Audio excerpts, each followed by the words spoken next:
Selamat datang kembali di sesi pembahasan mendalam kita. Oke, kali ini kita mau ngomongin soal kekuatan bertanya. Sesuatu yang fundamental banget, tapi sering kita lupain dalam proses belajar. Betul banget. Sumber kita kali ini bab 4 buku Never Stop Learning. Ada kutipan bagus dari Albert Einstein di awal bab ini. Yang penting jangan berhenti bertanya. Keingintahuan punya alasan tersendiri untuk ada. Keren ya? Iya, dalam maknanya. Jadi dalam obrolan kita ini kita bakal coba kupas tuntas nih. Kenapa sih nanya itu penting banget? Terus kenapa juga kita sering ragu buat nanya? Dan pastinya gimana caranya biar kita lebih jago bertanya buat terus berkembang.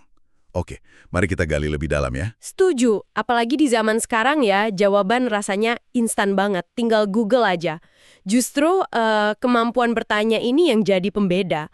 Bukan soal kita nggak tahu, tapi soal adanya keinginan buat tahu lebih dalam, buat ngerti. Oh, jadi bukan tanda lemah gitu ya? Sama sekali bukan. Justru buku ini nekanin, bertanya itu mesinnya pemahaman. Motor penggerak inovasi juga. Bukan kelemahan, pati kekuatan. Menarik nih. Dan langkah pertamanya, ini yang unik. Justru mengakui kalau kita nggak tahu, ada cerita kan di buku ini soal Kate Massey di Wharton School. Iya, itu cerita bagus banget. Dia ngumpulin 900 mahasiswa MBA baru, orang pinter semua kan itu. Tapi hal pertama yang diminta bukan presentasi hebat atau apa, malah suruh teriak bareng-bareng, saya tidak tahu.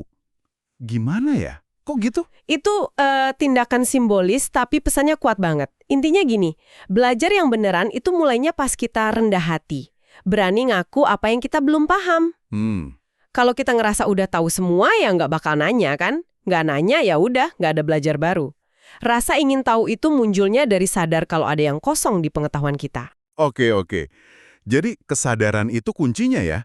Dan ternyata ini bukan cuma soal belajar hal baru ya. Gagal bertanya ini bisa bahaya banget loh akibatnya. Ada studi kasus di buku ini yang, wah, lumayan bikin merinding. Yang soal misdiagnosis penyakit jantung itu ya, LQTS. Iya, long QT syndrome. Satu keluarga hampir aja kena prosedur medis yang invasif banget dan nggak perlu gara-gara diagnosis awal yang keliru. Nah, yang krusial di situ kan gimana satu pertanyaan dari keluarga itu akhirnya nyelamatin mereka semua. Gigih banget mereka, nggak nerima gitu aja diagnosis awal yang ya terbatas informasinya. Mereka berani nantang asumsi dokter awal ya? Betul, pertanyaan mereka itu yang akhirnya bikin ada evaluasi ulang dari ahli lain. Bener kan? Diagnosisnya beda. Ini contoh nyata banget gimana pertanyaan yang tepat, yang berani, itu bisa literally nyelamatin nyawa, mencegah konsekuensi yang nggak kebayang. Ngeri ya kalau dipikir-pikir. Selain mencegah yang buruk, bertanya juga bisa memicu yang baik. Inovasi misalnya. Kita sering dengar nama Thomas Edison kan? Nah, buku ini nyambungin dia sama lompatan besar di industri film. Gara-gara film The Great Train Robbery. Oh ya, film klasik itu. Sutradaranya Edwin S. Porter. Itu katanya terinspirasi dari pertanyaan simpel aja.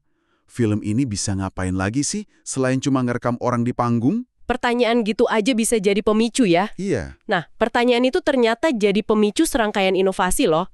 Porter mulai syuting di lokasi beneran, nggak cuma di studio. Terus dia pakai kombinasi close up sama long shot dalam satu adegan biar dramatis. Dan yang paling revolusioner, teknik cross-cutting. Oh, yang pindah-pindah adegan cepat itu ya? Iya, ganti-ganti antara dua adegan beda yang kejadiannya barengan buat bangun ketegangan. Keren banget pada masanya. Dan semua itu akarnya dari satu pertanyaan. Hasilnya, bukan cuma film laga pertama yang sukses, tapi ikut ngebentuk fondasi industri film modern. Gila ya efeknya. Kekuatan pertanyaan ini juga bisa buat gali potensi tersembunyi kan? Ada contoh si Karina Strela dari Egon Zehnder, firma rekrutmen eksekutif itu? Iya, dia nggak puas sama cara firma menilai potensi kandidat. Terlalu fokus ke masa lalu katanya. Nah, jadi pertanyaannya dia, gimana caranya kita bisa lebih jago nebak potensi masa depan orang gitu kan? Betul. Dan pertanyaan itu ngebawa dia bikin model baru. Fokusnya ke 4 elemen. Wawasan, keterlibatan, determinasi, dan ini yang menarik, keingintahuan atau curiosity. Wah, keingintahuan masuk jadi elemen kunci potensi. Banget. Ternyata kemampuan dan kemauan buat bertanya dan belajar itu jadi faktor penting. Kalau kita lihat gambaran besarnya nih, model ini bantu banget nemuin talenta hebat yang mungkin kelewat sama metode lama. Termasuk dari kelompok yang mungkin kurang terwakili sebelumnya. Jadi dampaknya luas. Nah, ini nih pertanyaan gedenya. Kalau nanya sepenting dan seberguna itu, kenapa ya kok rasanya sering susah banget kita lakuin? Anda mungkin juga sering rasain kan? Kayak ada yang nahan gitu. Apa sih kata buku ini soal ini? Bab ini ngejelasin beberapa penghalang utama. Salah satunya yaitu tadi, kita sering ngerasa udah tahu jawabannya. Atau kita keburu-buru pengen cepet selesai, pengen cepet bertindak. Kayak kelinci di fabel Aesop itu ya. Pengen cepet nyampe. Iya, persis. Padahal pendekatan kura-kura yang lebih pelan, berhenti dulu buat nanya, itu seringnya malah lebih efektif kan? Ini jadi ingat kutipan Marshall Goldsmith. Apa yang membawamu ke sini, tak akan membawamu ke sana.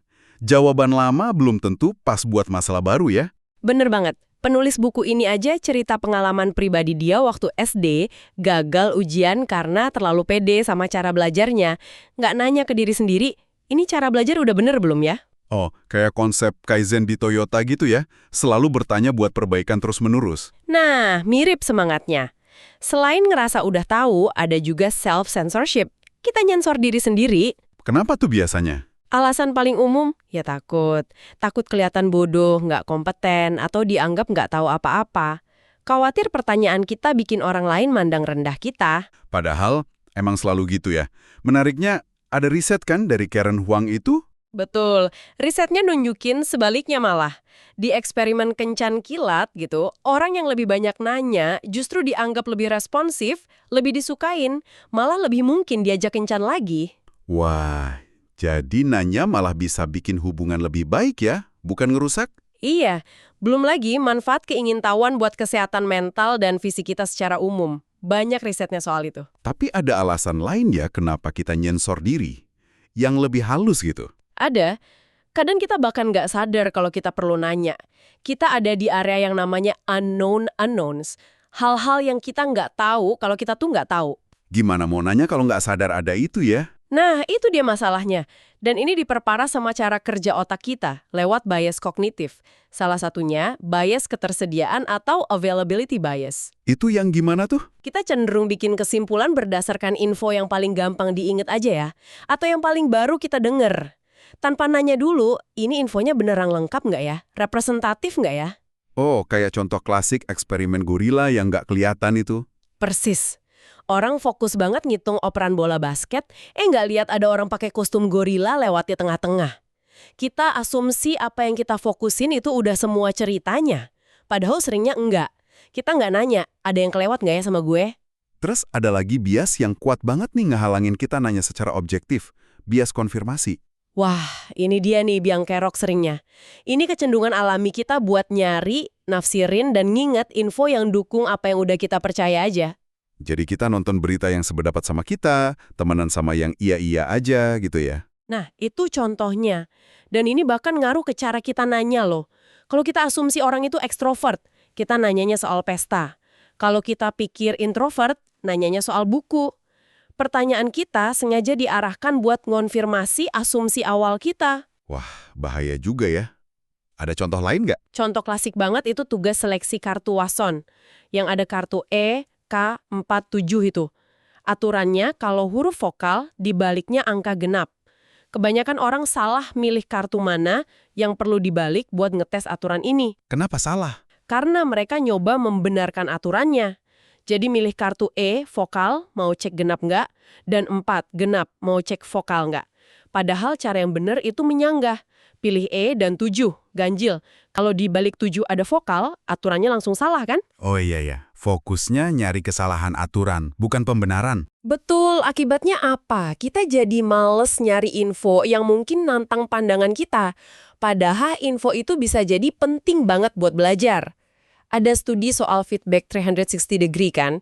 Karyawan yang hindarin orang yang ngasih feedback negatif, malah performanya turun tahun depannya. Milih nyaman daripada kebenaran ya? Bisa dibilang gitu. Jadi bias konfirmasi kayak ngebangun tembok gitu loh. Ngehalangin kita lihat realitas apa adanya. Membatasi banget potensi belajar kita. Oke. Dalam banget ya pembahasan soal penghalang ini. Kita udah lihat pentingnya nanya, terus apa aja yang sering bikin kita mandek. Nah sekarang, bagian yang ditunggu-tunggu nih, gimana caranya biar kita bisa jadi penanya yang lebih baik? Nah, ini intinya. Kan kata Konfusius, tahu apa yang kita tahu dan tahu apa yang nggak kita tahu, itulah pengetahuan sejati. Tujuannya kan nyadar sama celah pengetahuan kita. Terus aktif ngisinya. Buku ini ngasih beberapa strategi praktis nih. Apa aja tuh? Strategi pertama, ini menarik, adopsi prinsip miliki pendapat kuat yang dipegang secara lemah. Strong opinions weakly held, dipopulerin sama Bob Sutton. Maksudnya gimana tuh? Punya pendapat tapi nggak ngotot? Kira-kira gitu. Artinya, boleh kok punya keyakinan atau hipotesis awal berdasarkan info yang ada, tapi kuncinya adalah selalu cari cara buat nguji pendapat itu. Dan harus siap, rela, buat berubah kalau ada bukti baru yang kuat. Jangan kaku. Prakteknya gimana tuh? Kelilingi diri Anda sama orang-orang yang beda perspektif. Jangan cuma nyari teman diskusi yang iyain aja. Justru cari yang beda. Aktif tanya pendapat mereka, terutama yang nggak sejalan sama kita. Terus, tanya juga ke diri sendiri rutin. Gimana kalau pandangan gue ini salah? Buktinya apa? Coba bikin analisis skenario. Pikirin kemungkinan terburuk kalau kita salah. Oke, jadi terbuka sama kemungkinan salah ya. Strategi kedua apa? Yang kedua, pakai pola pikir falsifikasi. Ini kayak cara ilmuwan kerja. Jadi fokusnya bukan cuma nyari bukti buat membenarkan ide kita, tapi justru aktif nyoba menyanggah atau ngebuktiin salah asumsi atau hipotesis alternatif kita. Balik lagi ke contoh kartu Watson tadi ya. Milih kartu 7 itu contoh falsifikasi. Kalau dibaliknya vokal, aturannya langsung gugur. Betul, kita perlu sengaja nyari kemungkinan di mana kita bisa jadi salah. Aplikasinya di dunia nyata gimana? Misalnya pas bikin rencana bisnis atau proyek. Jangan cuma kumpulin data pendukung aja, gitu. Ya, tanya secara eksplisit, apa aja sih asumsi utama di balik rencana ini? Gimana kalau asumsi itu salah? Apa yang bisa bikin rencana ini gagal total? Nah, terus cari cara buat ngetes asumsi-asumsi kritis itu. Itu baru mantep. Oke, masuk akal. Terus strategi ketiga. Kayaknya ini sederhana, tapi susah. Betul, mendengarkan secara aktif. Active listening. Kedengerannya gampang ya, tapi sering banget kita abaikan. Salah satu alasan kita nggak nanya itu kan karena kita kejebak false consensus effect. Kita asumsi orang lain mikirnya sama kayak kita. Padahal belum tentu ya. Jelas belum tentu. Nah, mendengarkan dengan benar-benar itu cara terbaik buat keluar dari gelembung asumsi kita. Mendengarkan aktif itu gimana sih persisnya? Cuma diam aja? Lebih dari itu. Artinya, kasih perhatian penuh. Singkirin dulu deh itu gawai. Tatap mata lawan bicara. Tunjukin kita terlibat ya dengan anggukan kayak atau respon verbal singkat kayak oke. Dan yang penting juga coba ulangi atau rangkum apa yang kita dengar pakai kata-kata sendiri. Playback gitu. Buat mastiin kita paham ya? Nggak setuju. Nah, justru itu tujuannya bukan nyari setuju atau nggak setuju, tapi benar-benar memahami perspektif orang lain. Seringkali justru di dalam perbedaan pandangan itu ada wawasan atau info berharga yang kita butuhin buat belajar dan bikin keputusan lebih baik. Jadi intinya bertanya itu bukan sekedar teknik ya, tapi lebih ke sikap mental gitu. Banget. Sikap rendah hati buat ngakuin keterbatasan kita. Keberanian buat nantang asumsi, baik asumsi orang lain maupun asumsi kita sendiri. Dan pastinya rasa ingin tahu yang nggak habis-habis buat terus belajar. Tepat. Oke, kita udah kupas lumayan dalam nih ya. Kenapa bertanya itu vital banget dari cegah kesalahan fatal sampai micu inovasi dan gali potensi.